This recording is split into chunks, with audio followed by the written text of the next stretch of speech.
Hey everyone, welcome back. My name's dustinkreis, and today we are going to do a game discussion, and we're going to talk about this game right here, Wolfenstein: The New Order, on the PS4, the PS3, Xbox One, and Xbox 360.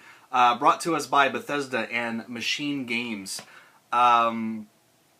This is a fantastic game. I had such a ball with this. I played it at PAX, just because, we were there, we were looking for some things to do. It's like, well, why don't we get in line and play some games? And we were all kind of looking forward to Wolfenstein.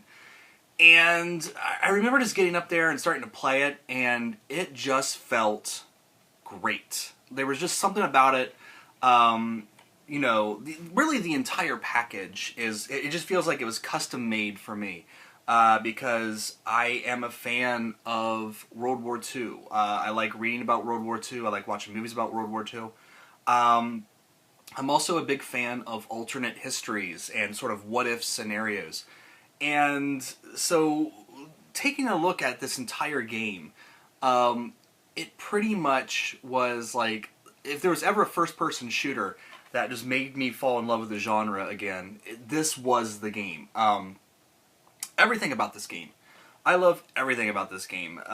Really just a great throwback to the early 90s, mid 90s shooters.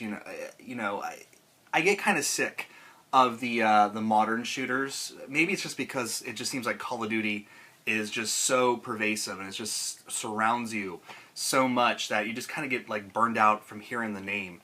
But then something like Wolfenstein comes along, and it really does something quite different than most other first-person shooters, because there's absolutely zero multiplayer in this. It's all campaign. And in a lot of games nowadays, it feels like the multiplayer comes first, and then the campaign comes second. And to play a game that had a fully formed campaign, and a really damn good one too, really, really refreshing, and I just had a ball with this game. So let's go ahead and get into it and talk about it a little bit. The game stars you as the amazingly monikered B.J. Blazkowicz. You can't make that shit up. And it's 1945, the end of World War II, and the Allies are busy fighting the Nazis. And all of a sudden they got all these crazy-ass weapons, and things start going really bad for the Allies. And Blazkowicz ends up getting knocked into like a vegetative state for 14 years and wakes up in 1960 in an asylum. And the Nazis have taken over the world. And he's pissed. It's time for some motherfucking payback. That's basically the gist of the game. It kind of has this weird grindhouse vibe to it sometimes.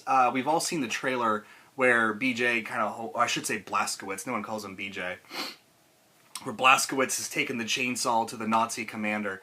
So it kind of does have that weird grindhouse vibe, but at the same time, there's also some really touching moments in this.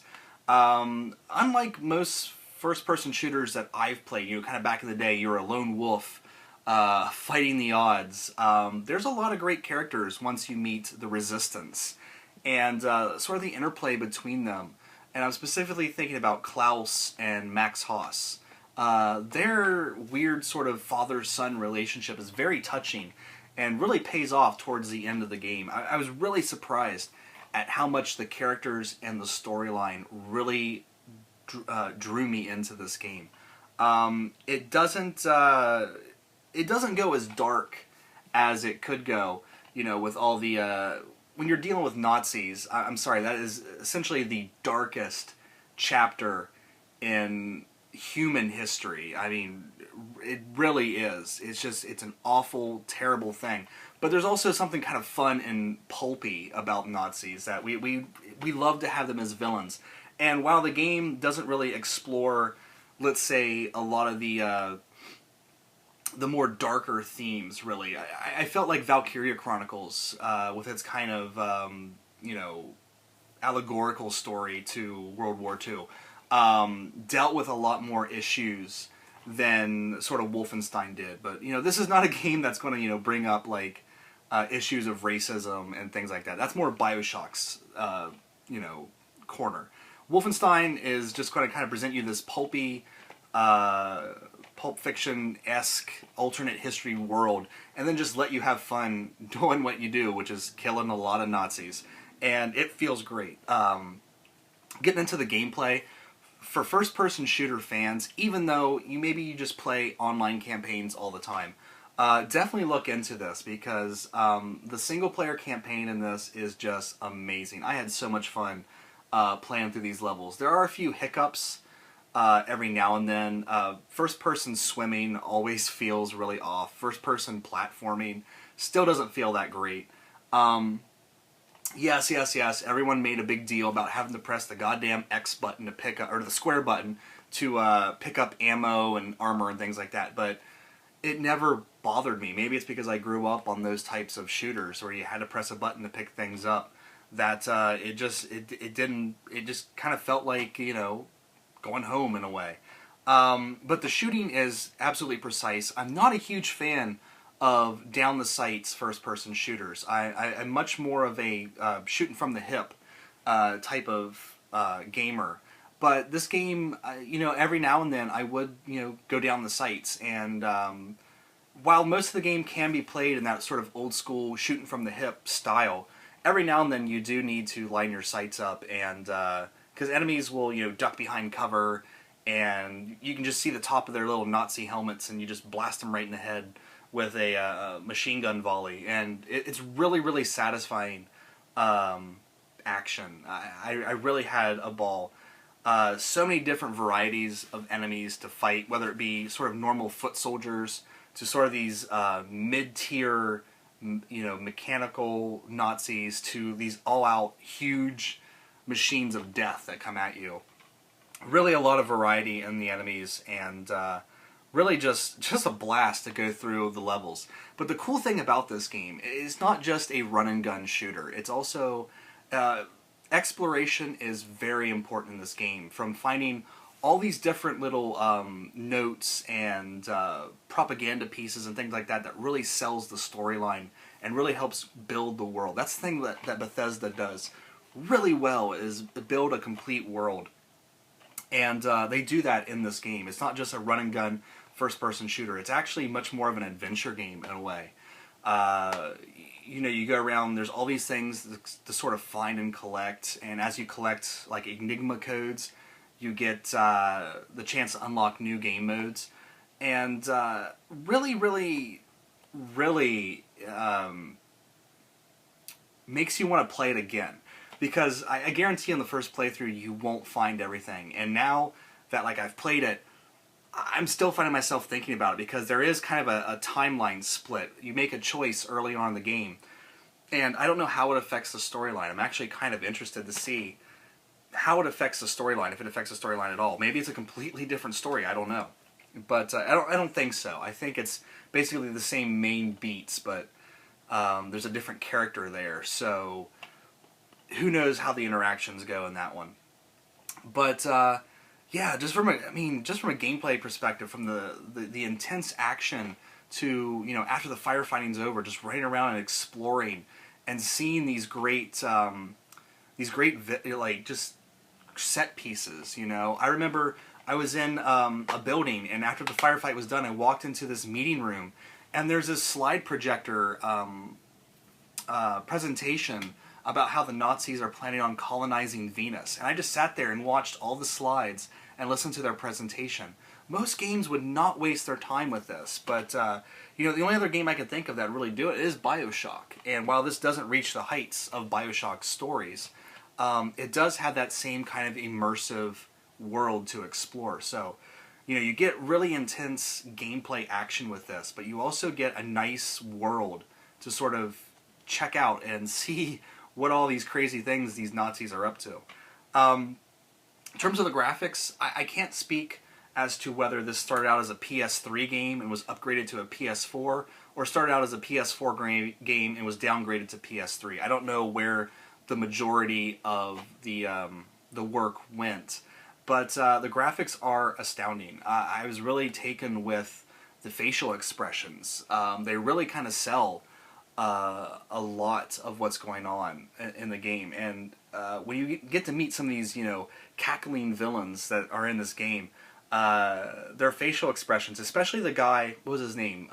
Bubby, that goes around with Engels. He has just like, he has this weird pencil thin mustache that you only kind of notice later on.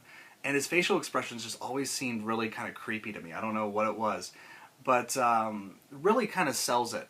Every now and then I would notice some texture pop in, but nothing, you know, we've dealt with worse. We've dealt with far worse. I can't speak for the PS3 and the Xbox, any of the Xbox versions, but for the PS4 games, I did notice texture pop in, but it never really bothered me. Really, when I noticed it the most, it was after the game reloaded from one of the countless times that I died.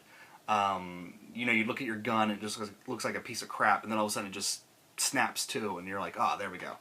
But other than that, I was really, really impressed with the graphics in this game. Really, really makes me believe that the next generation, I mean, this is what games look like, you know, right after launch. Can you even imagine what it's going to look like in like 3 years? It's just going to make my eyes melt out of my skull. As far as the audio goes, it's got kind of a weird soundtrack. Like, the opening song to the game when you start up the menu is like this really heavy Rammstein-esque metal song.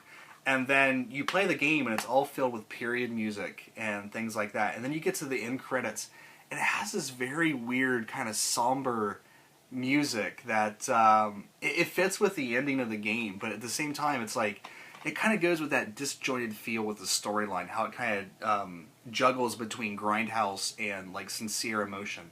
So the game does kind of have a weird aspect like that, but I don't know, for some reason it all felt right. I don't know. The voice acting is great. I loved all the voice acting, although to be honest with you, I would say about 70% of this game is in German, because you're just always surrounded by Nazis and they're not going to speak English to you. So yeah, I mean, just a fantastic game from top to bottom. I don't know what else to say, guys. This is definitely not one to miss. And it has the Doom beta code with it. And if Doom is anywhere near this, it's going to be something special, because this is fantastic. And Chance, man, I hope you get the chance. I used chance too many times in that sentence. I hope you get the opportunity to play this sometime, because you will fucking love this game, man. It is so good. But yeah, that is my review for Wolfenstein, the new, not review, my discussion on Wolfenstein, the New Order. We don't do reviews here. Only, you know, hacks at IGN do reviews. But anyway, that is it for Wolfenstein. Definitely not one to miss. Even if you wait for it to get cheap, that's fine. But definitely make sure you play this game sooner than later, because it is really fantastic. And I really hope that there is another Wolfenstein game, because this has got me, it's got me jazzed to play Wolfenstein 09, and then I got Return to Castle Wolfenstein over there on the original Xbox.